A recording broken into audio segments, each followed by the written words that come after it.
Vodafone idea no doubt નાનો stock છે. Momentum ધીમે ધીમે જોઈશું સ્ટોકમાં ચાલુ થયું છે, 15ના હાઈ પાડ્યા હતા, તો સસ્ટેનેબલ અહીંયાથી બનશે કે થોડું પાછું નીચે ડાઉન સાઇડ જોવા મળી શકે વોડાફોન આઈડિયા માટે? અભી બોમ્બે હાઈકોર્ટનું જે વર્ડિક્ટ આવ્યું 10,508 કરોડનું પ્લસની જે રિલીફ ટેલિકોમ સેક્ટરમાં આપવામાં આવી, એમાં ભારતી એરટેલ અને વોડાફોન આઈડિયા બંને ફોકસમાં છે અને સ્ટોક એના માટે જે પોઝિટિવ મોમેન્ટમ કન્ટિન્યુ કરી શકે એવું લાગી રહ્યું છે.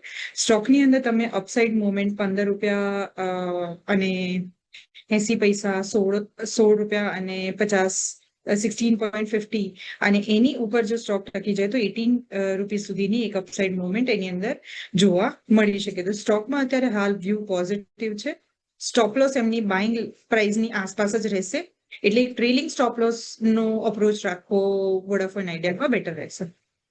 એ તો ટ્રેલિંગ સ્ટોપ પ્લસ સાથે વોડાફોન આઈડિયા અપ્રોચ કરીશું અને જે પણ મોમેન્ટમ આપી હતી અને એ સમાચાર બી ખાસ કરીને જે એડીઆરને એને તો ખાસ કરીને જે મુદ્દે ચાલી રહ્યા છે, પણ જે ખાસ કરીને જે બીજી રાહત આપવામાં આવી ટેલિકોમ કંપનીએ, ખાસ કરીને ભારતી એરટેલ, વોડાફોન આઈડિયા, એની બી સીધી ઇમ્પેક્ટ આપણને આ સ્ટોકમાં જોવા મળી હતી.